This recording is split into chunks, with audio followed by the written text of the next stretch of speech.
Hello and welcome to 60 Minutes or Less, a podcast from Birthday Cake for Breakfast. I'm Andy Hughes, and for episode 40, we mark a bit of a milestone as we feature an interview with Gordon Moakes. In a former life, he was better known as the bassist in Bloc Party, but has since gone on to form and play in dynamite outfits like The Non and Young Legionnaire. No stranger to the pages of Birthday Cake for Breakfast, we've spoken with Gordon many times about the goings-on of Young Legionnaire. Latest outfit, The Non, featuring players from Cassels, Youth Man and Frauds, are more of a recent endeavour, and over the past year they've put out 3 releases, the latest of which is a raging, pretty much sold out everywhere 7-inch. We thought it only right to have him come on the podcast to tell us all about it. It's not just the current though. In 2025, Bloc Party celebrate the 20th anniversary of their debut album Silent Alarm, which means it's been 20 years since yours truly was sticking the album in his CD Walkman on the regular, obsessing over it on bus journeys to college and such. Given the anniversary, we had to drop in the occasional question about it, which he was more than happy to get into. It started though, as all good podcasts do, with an update on the health of his cat. Keep listening till the very end, by the way, for some bonus snooker waffle about Steve Davis. If you like the episode, let us know. Follow us on your favourite streaming platform and follow Birthday Cake for Breakfast on all the socials. Right, on to Gordon Moakes. Enjoy. So, we normally start these things with finding out where people are, because if it's an American process, they might be just tucking into breakfast or what have you. So Yeah. where are we finding you right now, Gordy? How's the cat? Yeah, I'm in Hackney. I just got back from the vets. He's doing all right. He's 19, so he's kind of got lots of things that an old cat would have. But vet's fairly pleased with how he's doing, considering. Yeah, I mean, he's on lots of meds, which is probably keeping him alive, but so far so good. Yeah, that's good to hear. And am I right in thinking you said, didn't you, that you're back off to the States soon? Is that just a flying visit or are you? Well, yeah, it's just for the Easter holidays, basically. Because I lived in Texas for a few years and have a lot of family out there. But the best time for us to go, because in the summer it's not only is it excruciatingly hot in Texas, like between June and August, a lot of their school friends they leave town for precisely that reason. They go and visit family like in the north. So Easter's a good time to see everyone basically, and it's not quite so baking hot. Although I'm led to believe it's pushing 30 out there already right now. Did you ever get used to that? Because you lived there for a while, didn't you? Did you, and tours and stuff, did you ever get used to it? It sounds like it's still a bit of an issue. Not entirely, because I don't really do shorts. I mean, we actually did have a swimming pool, which so we were quite sport in that sense. But no, I never quite acclimatized. I just had to deal with it, basically. Feel very hot Yeah, in slim trousers. yeah, and boots. But that's it's like my beach look, basically. So I had to. That was my Texas look. So Jeans and boots. yeah, yeah. I can't remember what band it was, but there was a great shot where they were on the beach. It might have even been in one of the fall books, and like they're all on the beach, but they look really uncomfortable wearing like skin drain pipe jeans and Doc Martens and stuff. Yeah, I think you're right. Is it? Yes, I think Is it the big is it midway? Si Wollstonecraft? He's like they're in Rio or something, all on Ipanema and just like dressed as the fool, as you'd expect the fool to look, basically, right? Which is ironic because they always looked freezing cold whenever they were over here. So just the other week, we interviewed David Yao of the Jesus Lizard. Right. I sounded very Midlands then. Sorry about that, David Yao. Oh, yeah. And and with the non, you supported them at the start of the year, Yeah. which must have been a pretty nuts prospect, going into it regardless. But how was all that? It's really nice. I mean, I think, you know, I kind of have the benefit, I suppose, of having been around the block a bit myself. Obviously not quite as old as those guys, but I think you can tell when a band is doing it because they just really love doing it and that's the reason they're in the room. They just like to play together. And yeah, I mean, these guys could easily be your dad and his mates effectively.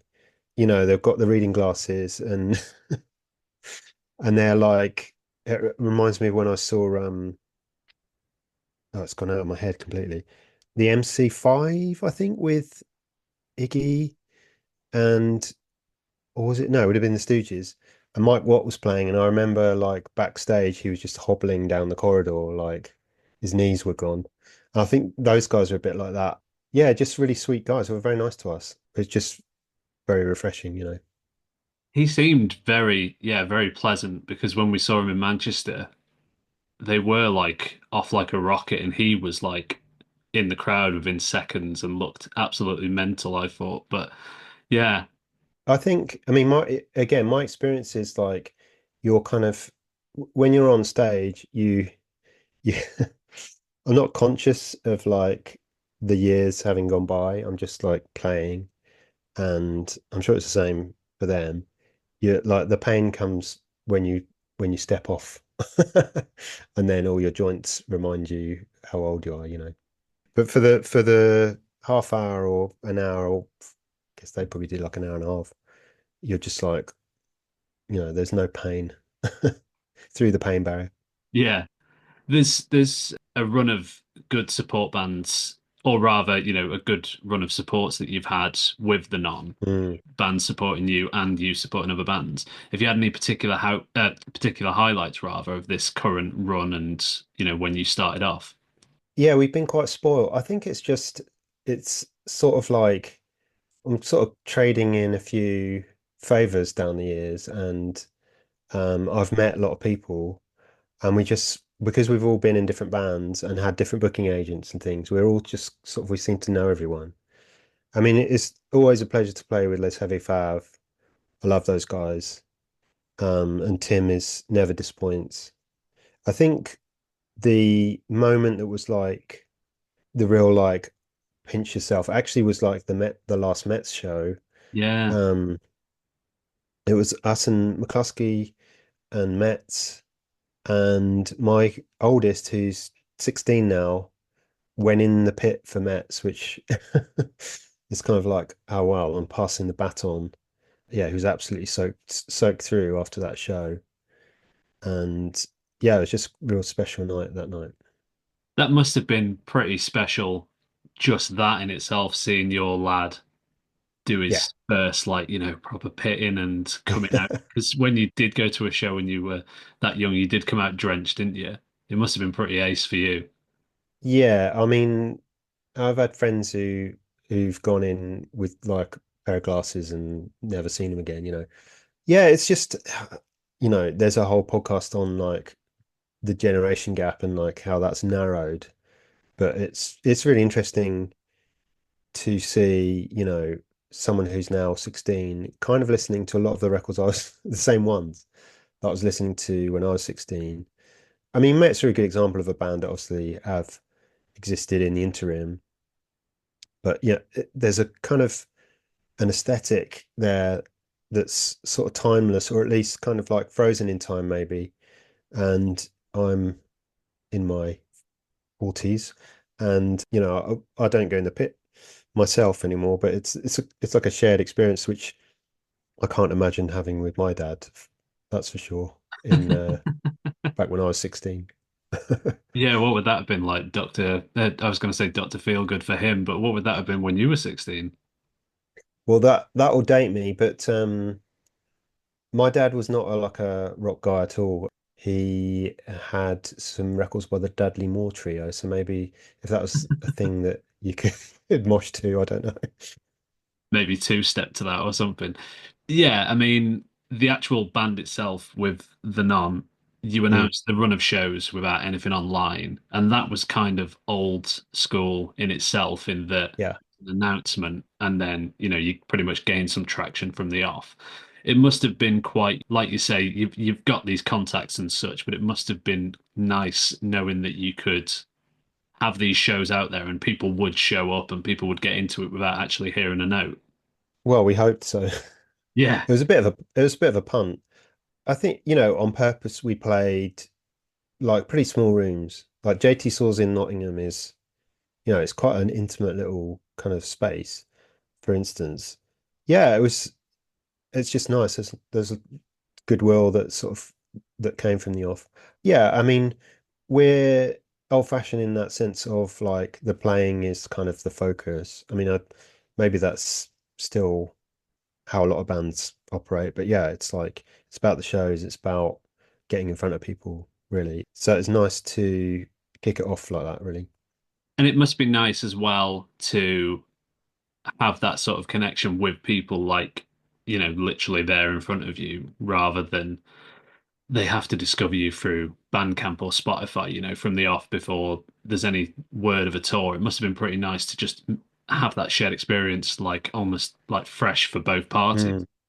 Yeah, I mean, I'm trying to remember if I was nervous because I remember when we did our first Young Legionnaire show, which would have been about 2010, and that was kind of like a sort of novelty in that I was coming back with a side project or a band, a new thing, quite blind for people, and I was really very like I was petrified. I remember playing that show. I was like, this is just, it felt quite alien, just kind of starting over.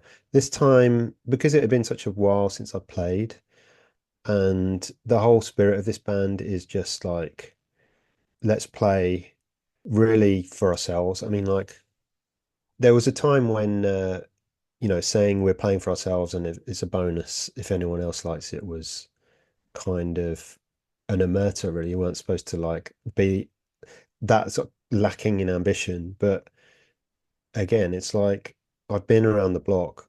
I've played kind of different genre.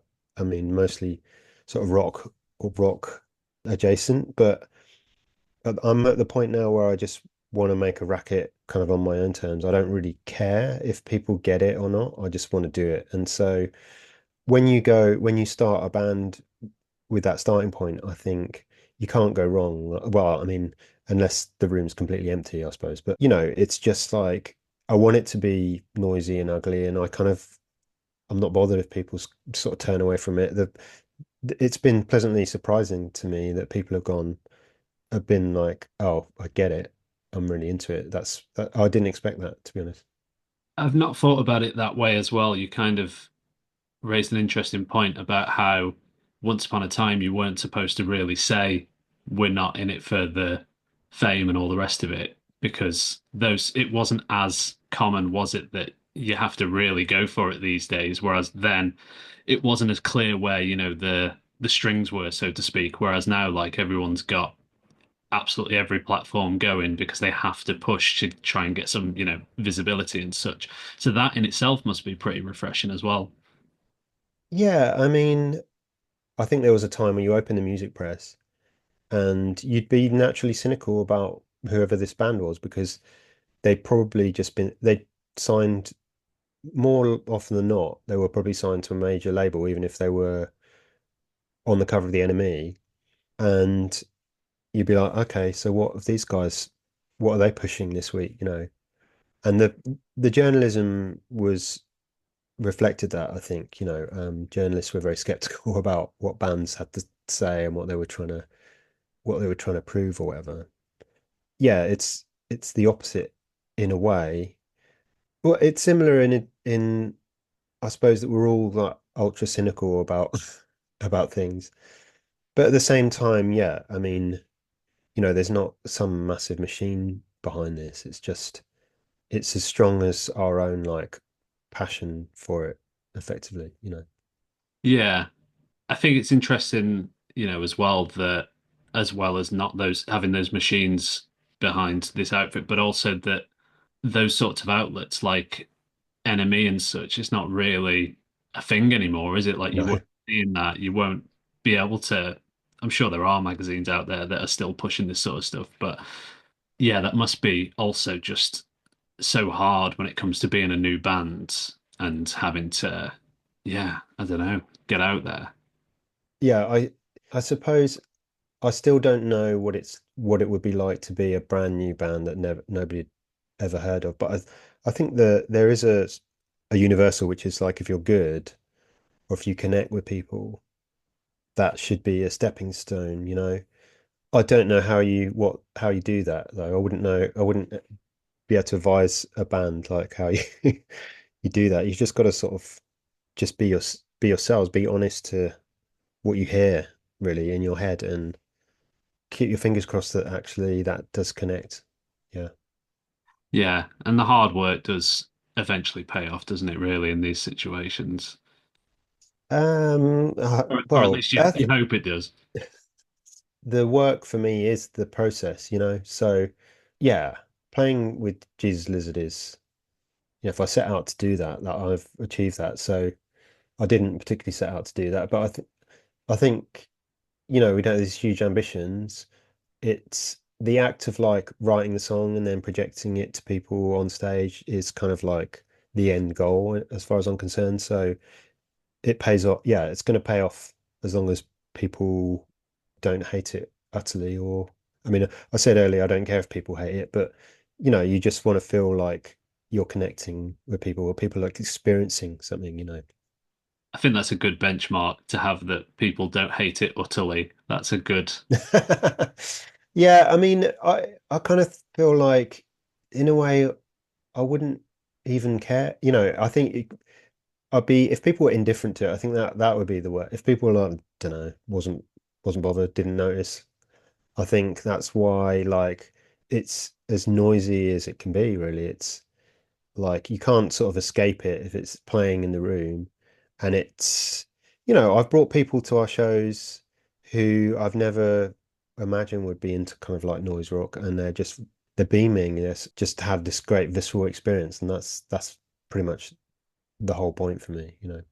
There's going to be a bit of jumping about with this question, but if you stick with it, Mhm. it'll come back. But I thought it was cool. I heard recently that you got into Bloc Party via an ad in the NME, Mm. which sounds like how Dexy's Midnight Runners got together rather than a band in the late 90s, early Yeah. 2000s, you know. So that just seems nuts in itself. But then you kind of flip it and, you went out there with the Nun to get these musicians to join you for this new project that you wanted. And obviously, it's not looking in the back pages of the NME, but Mm. that must have been crazy at the time when you were getting into Block Party, and now crazy going out there for this new band and having to think, how am I going to get together with these new Mm. musicians, you know? Yeah, f funny enough, I sat down with a guy who's writing a book kind of about that whole time, and he'd found the actual ad, and sent me it by email. In fact, he'd emailed me a letter he'd found that I wrote to the enemy. So I had I had a couple of letters printed on the enemy letter pages in my time as like an enemy reader. Yeah. And I emailed him back and I was like, because this guy just goes into the British Library and he looks back at the old copies. I was like, if you go, I want to say it's probably like late 2000, early 2001, and I could give you some of the bands that were mentioned in the ad. And he found it. He found it like the next time he went there. So I was quite impressed with that. Yeah, I mean, the difference between then and now is just the experience I've had and the people that I know back then. And this was the good thing about the music press and just being a reader of the music press, that there was at least this sort of gateway through the music press into this world, because people were putting ads and there'd be a phone number, you could ring it up. And if you were someone who was an aspiring bass player, for instance, or had a fanzine, which I did, I used to advertise my fanzine in the back of the enemy. I can't remember how much it was. It was probably like £1 with send a self-addressed envelope. Now forming a band, I had a couple of ideas of people who might be into it, and in one case, well, in a couple of cases, the people were like, not quite for me, but my friend might be into this, you know, which is kind of how I came to Jim Beck, because I didn't know Jim personally. So yeah, I mean, it's like this has been the journey really. Like it started for me as a music fan, someone who religiously turned up every week to the record shop to buy records and get the enemy from the newsagents and pour through all the small print. And fast forward 20 years or more, that's given me my whole life really. And the connections that I've made and the people I've met, continue to kind of, that's still part of the journey. It would be nicer now, wouldn't it? A lot less convenient, but it would be nice if they had news agents where you could go grab whatever the local paper rag was, the music rag was. Yeah, it's funny just to think that this was something that was cost effective. For like one time there were three weeklies and the readership was enough.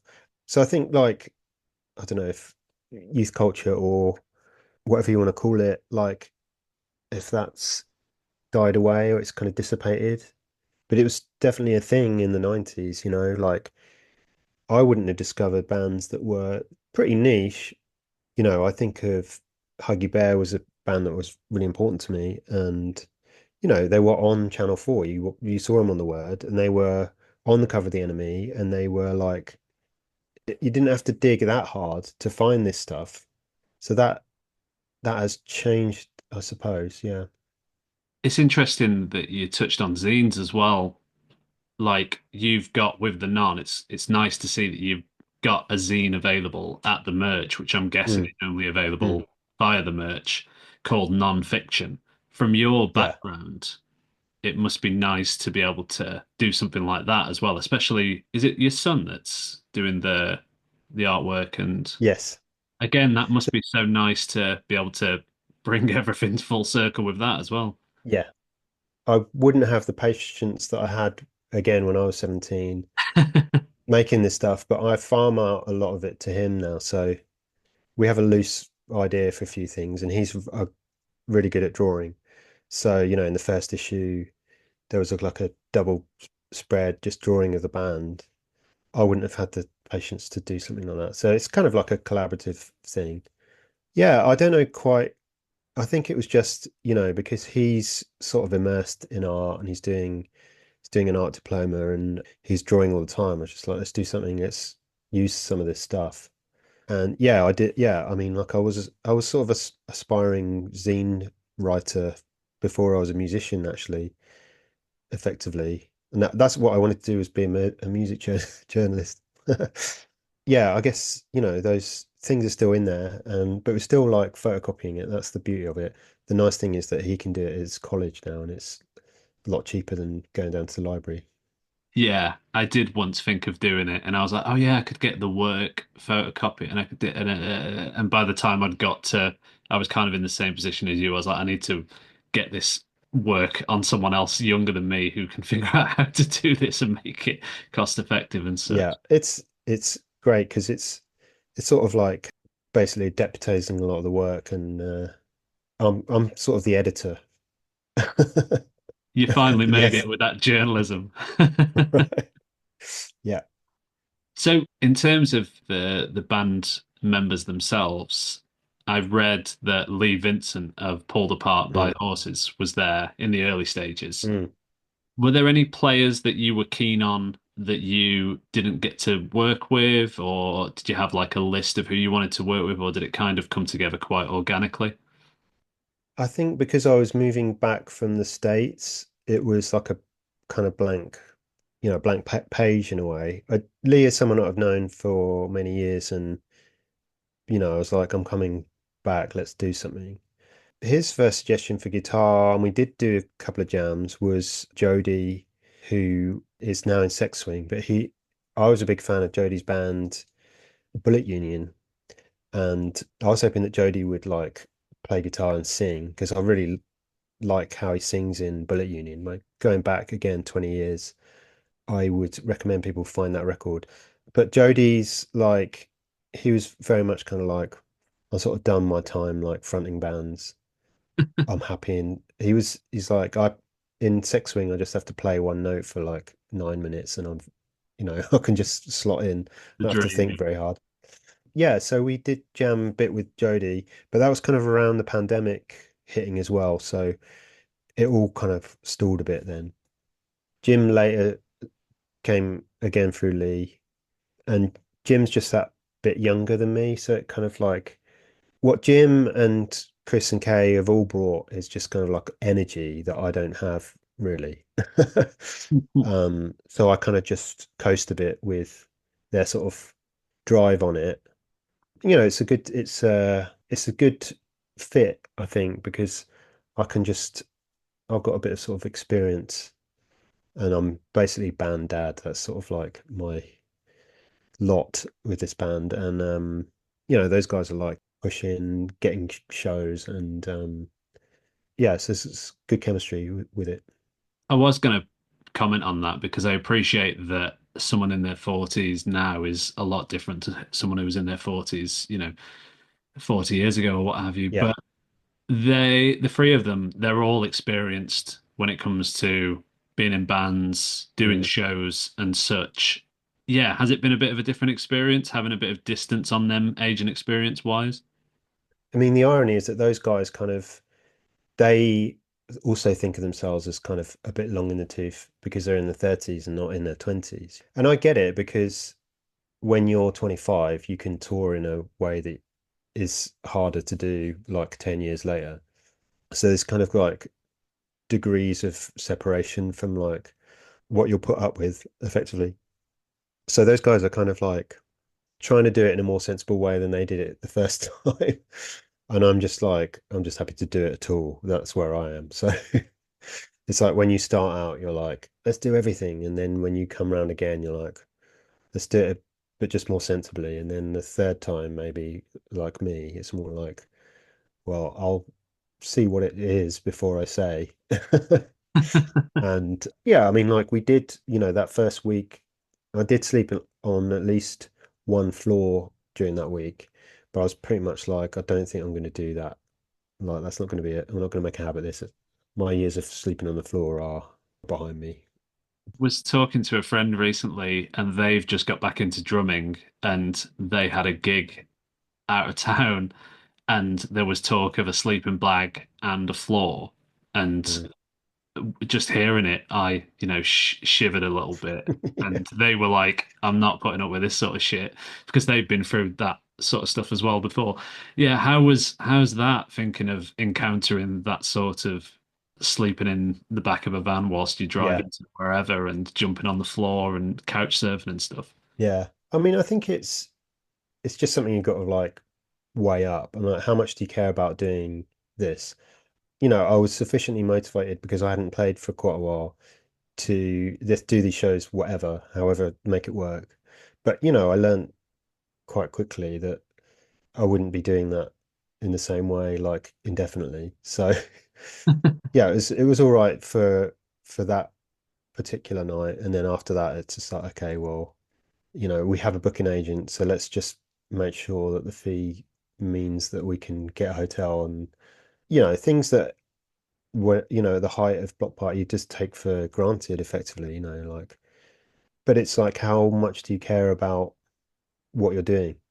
I suppose I cared enough on that first tour, but not enough for like to do that tour after tour. So it's you've got to pick your battles there.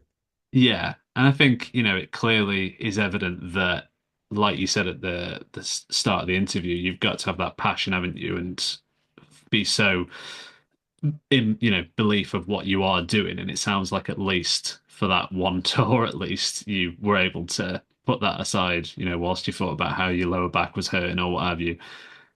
Yeah, I mean, this is why I like playing in bands and not, I've kind of I have songs that I've written and things where like it could be you could call it like a solo thing that I've never really pursued or put out any of that stuff because it's like that's not the joy for me of playing.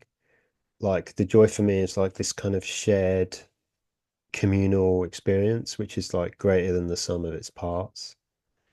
And it's like whether you believe in something, do you believe in the people? It's like it's a shared enterprise. And also again, knowing your limits, but also caring enough about something to put other people in front of your kind of own personal sort of goals with it. Like it's something that we're all trying to do, so we'll make it work.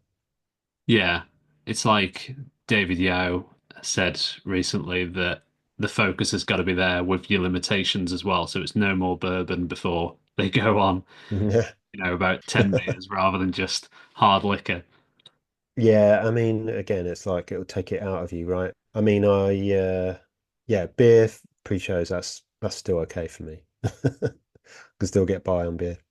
Yeah. So you mentioned before about it being, you've had a bit of time away since Mm, you've last been doing your live shows.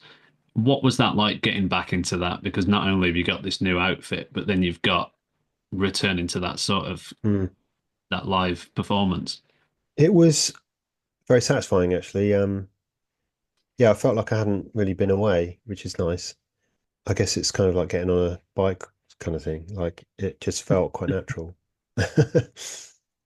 And in terms of like the geography of everything, previously it was a bit of an issue with Young Legionnaire, Mm. whereas now it sounds like it's mostly around South London, bit of Midlands, possibly. Well, Kay lives in Birmingham, yeah. Yeah. I mean, it works fine. Like, yes, Young Legionnaire, effectively, like the geographical thing. Well, apart from at one point, I was in the States and the rest of the guys were here. Well, now Paul's in the States and I'm here. So that's kind of been like, yeah, it's kind of made it impossible, really. But yeah, compared to that, it's pretty easy because Jim and Chris and I kind of will write like the bones of a song. And then when we got a couple of things together, we go up to Birmingham and just sort of jam them with Kay doing vocals. So, we can afford to not all be together for every practice. And yeah, it just seems to have worked so far. So far. I mean, yeah, it's I'm quite happy with that. I think everyone it seems to suit everyone. I hope it continues to. Yeah. Well, we'll interview the other three separately. But you've said elsewhere, in fact, no, not elsewhere, you've said to us previously that when it came to Young Legionnaire, it was instinctive between the three of you, Mm, certainly mm, between you and Paul. And with Bloc Party, creatively, it was a banging together of heads mm, between you all, which resulted in what it resulted in. And that mm. worked in that sort of scenario for a while. How is it, creatively working between the four of you now? I think it's a good question. It's more towards just instinct, I think. Jim is used to because in Cassels, like it's Jim writes all the music and the vocals, and then his brother Loz plays the drums. So Jim's kind of used to this sort of creating finished things. So he'll come in with like quite a finished thing with like three parts. And sometimes that'll be just fine and we'll just kind of click together. And sometimes I'll just go, well, I like the first one or I like the third one, but let's just jam that out. And then it turns into something else. So it's like, I think it's sort of a mixture. We don't come in so much and just kind of like just completely jam fresh, but sometimes it will totally just go in a different direction. And yeah, I mean, I think that's something I've learned, because I never knew for sure, having only been in one band, and that was my experience like in Bloc Party, was that I should trust my instincts effectively. And so when I did Young Legionnaire, I was like, oh, okay, these guys are obviously pretty simpatico. And actually, all it was that we all just trusted our instincts. I mean, it was pretty intuitive, but if we wrote something that we liked, we'd just go, okay, good, tick, done. So it's just the more experience I get, the more projects I work with, the more people I work with, the more I understand that actually I've probably got something to offer every time. And I think it should be. There are times where it just clicks, and there are times where you've got to like really go after it and work hard, and you get there like the long route. But I mean, I'm open to all ways of working now. And I imagine, given the experience, there's no hard feelings in the room because you've all been there, haven't you? Yeah, I think that's something that age can do. Yeah, absolutely. Not being precious, never being precious. Just kind of like here's something, and it flies or it doesn't. And if it doesn't, that's fine. I've got something else, or I'll come up with something, you know. I mean, some of the best stuff is just come without any real plan, just coming up with something off from scratch. That's as much fun as anything else, you know. Yeah. So, as I'm sure you're going to be being asked about this a lot recently, Silent Mm, Alarm recently had its anniversary. And we're not going to focus on that as such, but I thought it was interesting that you pointed out elsewhere that it pretty much coincided with the release mm. of the new record from The Non, which must be a really interesting thing to have 20 years on, where you were in that headspace with Bloc Party Yeah. and releasing that debut, and now you are releasing this second EP with The Non. That must be pretty Mm. cool. I mean, I've got a philosophical about it. I mean, I think that I could never have plotted where I've ended up. I know that when I was 17, one of my favorite bands was Shellac, you know, and I imagined maybe that I'd be in a band that sounded a bit like that when I was 17. And so if anything, like I didn't get there the quickest way, right? Yeah, I mean I suppose you could ask anyone like what they were doing like exactly 20 years ago, exactly to the day 20 years ago. How would you feel about that? You might say it feels like somebody else in a way. And yeah, I mean, it does feel like that. It feels so kind of distant. I think the difference now for me is that because I'm getting the sense kind of in the ether that people are not reevaluating that record, but they're interested in talking about it. And I can be a bit more philosophical about its place kind of in the world. And I feel like, yeah, I'm happy to kind of to talk about it because it's very rare that you get to make something like that stays with people, you know. And I'm sure people are endlessly fascinated. I mean, you know, I think about my favorite records, the records that I was obsessed with that have stayed with me. I think that's kind of a record that has had that sort of journey for people. So I'm more than happy to kind of like shed some light on that because I think it's always, you know, I can care about that as a fan and as a musician, you know, to tell the story. How has it come to that position, over the years, where I imagine for ex-bandmates and such, it might be difficult when you have to relive these sorts of things, or you might, ignore it completely Mm, whilst the band might be off doing their thing. But, mm. how has that come to be into this position you're in now with all that? I think, you know, from my point of view, not being in the band has been very helpful Yeah. from that point of view because I can have a bit more objectivity about it. I don't have anything to prove when it comes to that record or going out and sort of playing it for people. I can just see it for what it was. And there is kind of some sort of alchemy to it. I don't quite know how we did that, to be honest, to be honest. I don't know how if you put, you know, certainly if you put those four people in a room together, we could make music. But, you know, I have just no idea these kind of things sort of appear. They just sort of come out of nowhere, you know. Well, not completely out of nowhere, but you know, sometimes moments on that record will have just come from scratch, like somebody had a beat or a bass line or a chord, and there's no explaining it really.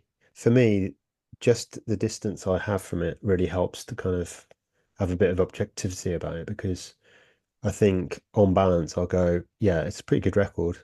So it's nice to have some ownership of that, you know. Yeah, that's it's an interesting point because I would imagine outside of rehearsing to play the thing again, if you are doing anniversary shows and such as bands often do, you're rehearsing, you're not actually listening to the record.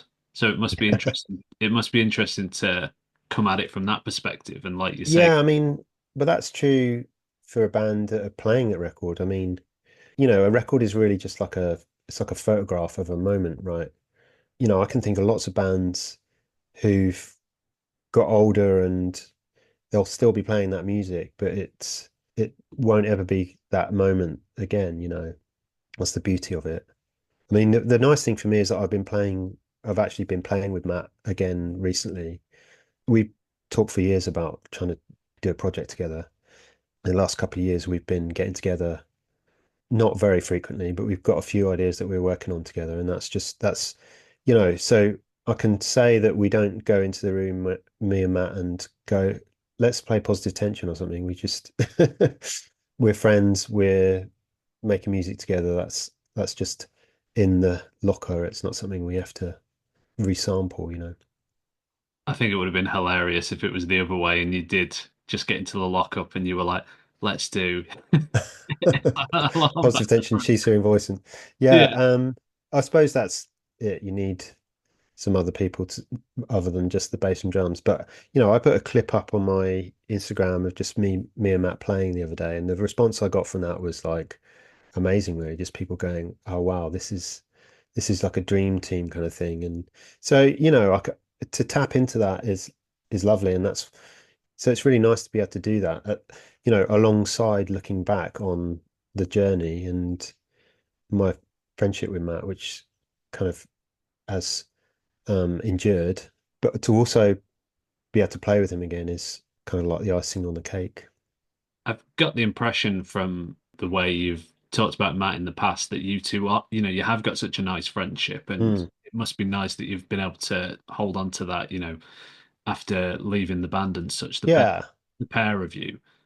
in a way, it's like a brother, Matt. Our experience is so kind of sort of mirrored from a particular period in our life, and of course, we left the band at the same time, so it's we've been in lockstep really, kind of ever since we first started playing together. And in terms of playing together and what have you, you did mention earlier that it's got geographically more difficult again. But have you got any inklings as to what might be happening with Young Legionnaire? I saw Paul.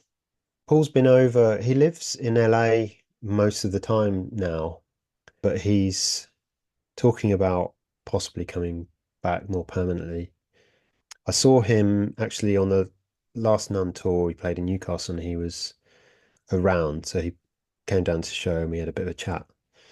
Yeah, it's when people ask, I say I have kind of like between us, we have like a record's worth of material in very sort of basic form, riffs and things. So I feel like, if it worked out that we both had 6 months where we weren't doing anything else, that we could probably get a record in pretty good shape, without having to work desperately hard. It's more just lining up at this point. I don't rule it out really, because at this point I don't rule anything out completely. I would rule most things out, or rather, there's some things I would mostly rule out. But doing a Young Legionnaire record, I think that's always a possibility if we're able to line up at some point. It's funny, I think you pretty much said the exact same thing when we first spoke to you and Paul almost a decade ago at Arctangent. It was a long time ago. Yeah. Yeah, it's certainly a long time ago. And I think, you said that was the case. Then obviously the second record followed. So fingers Mm. crossed, diaries can match up. Yeah, I mean, you know, there probably was a time where I would have thought it's no longer dignified to do this, like after a certain age. But the Nun is obviously proof that that's not entirely the case. In fact, if anything, I'm making kind of the brattiest, noisiest thing at my oldest win. So yeah, that sort of proves to me that anything's possible, really. And I think with Young Legionnaire, like if I'm sort of got a guitar and I can put in a certain tuning, I can always hear like a Young Legionnaire sort of riff when it comes. So, I kind of just have a folder where I put those riffs and I'll visit that when the time is right, I think. And in terms of, looking forwards, outside of what I imagine is a diary full of interviews that you've got about silent alarm anniversaries, have you got much in the way? I know you've got shows and such, but have you Mm. got much in the way for the non and what we can expect moving forward? I mean, we're taking it fairly as it comes kind of thing. Kay, for instance, as a teacher, like fitting around jobs and things, that's kind of inevitable. But we're just following our noses with it. We've got a single coming out, like the first actual like physical release is like a new single, which is like a vinyl, which I think is coming out in June. And I think some of the rest of the year we'll be writing because I think next year we'd like to put out like a proper album. The EPs we're working on like a vinyl version of the EPs.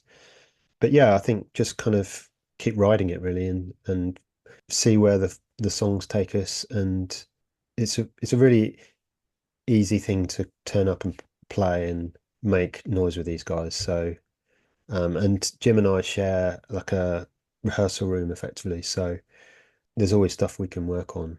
Yeah, I think next year, potentially 2026, will probably be a bit busier. We'll see how it goes. Yeah, keep it open Mm, for the future. yeah, absolutely. Great. Well, it was a pleasure chatting as always. Didn't want to ambush you with silent alarm questions. Well, I mean, look, if you have any, like, hit me. I'm in that mode, but it's up to you. I must admit, I haven't got anything written.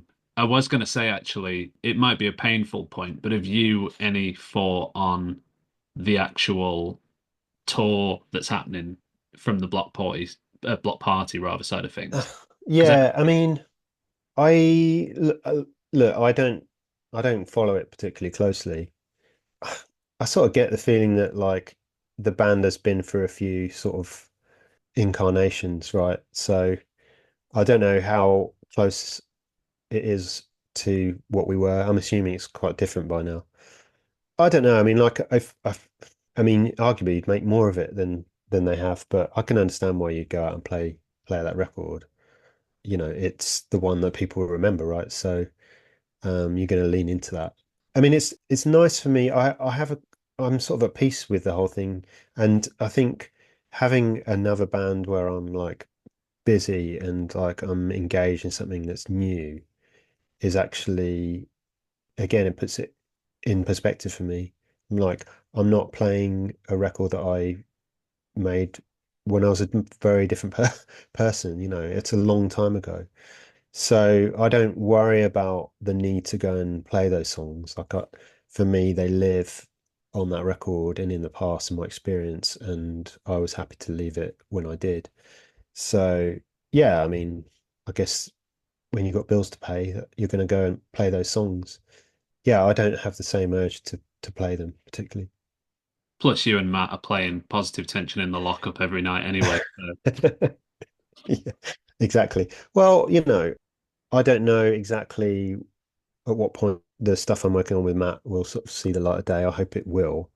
It's nice to just acknowledge what our roots are because my bond with Matt and what happens when I'm in the room with Matt is it's his own thing really. And so it's nice to have that continuity, but it's also nice to kind of reignite that and listen to the way he's playing the hi-hat and just sort of play off that and understand, oh, this was kind of the magic, right? This is when I didn't play, and when I did play off what Matt was doing that was the joy of being in that band.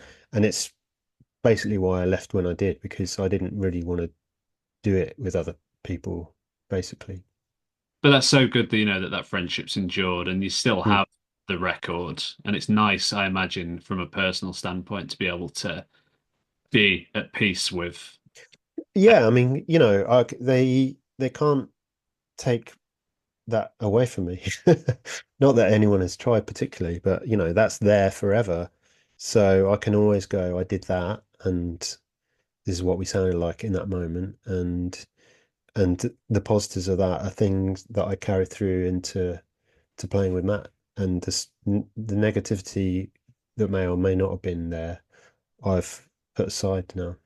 That's good. And it Yeah. must be good to know as well that for some kids out there, they must have that shellac type, when they're putting their Instagram pieces out saying, I'm looking for a bassist or I'm looking for a Right. guitarist and it needs to sound like Silent Alarm Block Party or whatever. That must be, pretty cool. I suppose people are doing that. It never really occurred to me. I mean, yeah, that's the funny thing about playing on a record like that because people want to know like Why did you play like that? How did you come up with that? I can't really answer that. I wouldn't know how to replicate it. I know it's why like this when this sort of bands, and I won't mention any names, but bands that sort of came after Bloc Party or were doing something similar or were influenced, but it never connected with me particularly. I just thought it was a bad imitation. For me, it was an odd hybrid of things, and you can't really one person can't write music like that. That's the point. Like it's four people trying to do something opposite to each other that ends up with this weird tension. And to me, it makes total sense that I would now, 20 years later, be doing something quite different because I I can't recapture that. That was its own thing, really. I'm going to just plow my own sort of furrow. I think with those sorts of bands from around that time as well. I mean, I don't know what your thought process is with these sorts of bands, but the likes of Franz Ferdinand and the Futureheads, they Mm. were really, even though they were kind of running in those similar circles, there was something so different. And then, when you get older, you realize that Andy Gill was in production mode with heads and stuff, and you realize, oh, right, all these connections. So it makes sense that they were a different crop compared to those unnamed. Yeah, I mean, again, I just a lot of it's sort of accidental. Like, I remember people saying, "Oh, you must listen to a lot of Gang of Four," and half of the band hadn't listened to Gang of Four at all. I had, but that was just I was not trying to mimic that particularly. Yeah, it sort of happens start a lot of things that change at the same time. Yeah, Franz Ferdinand and this idea that you could kind of make people dance in a particular way. For me, that was as much about DJ Shadow and things like that than trying to mimic sort of post-punk bands from 20 years before. And yet it all just combines and somehow fits together, doesn't it? Yeah, I mean, I think there are times where it doesn't totally fit together, and I still there's something I've been noticing with the Nun is like the permission to go to the wrong note because there were times in Block Party where I went to the wrong note kind of by accident and it got left there and you kind of like, that's all right. I hope nobody notices. Whereas now it's kind of like I know what the right note is because I've played enough music to be able to hear what the right note is. So I go to the wrong note out of kind of bloody mindedness. But what I'm saying is that like back then we didn't really know what we were doing, and some of these kind of weird harmonies and things were not only accidental but kind of just mistakes. Go Interesting with your to re mistakes. Yeah, Yeah, and interesting to reevaluate all these years, I imagine. yeah. Yeah.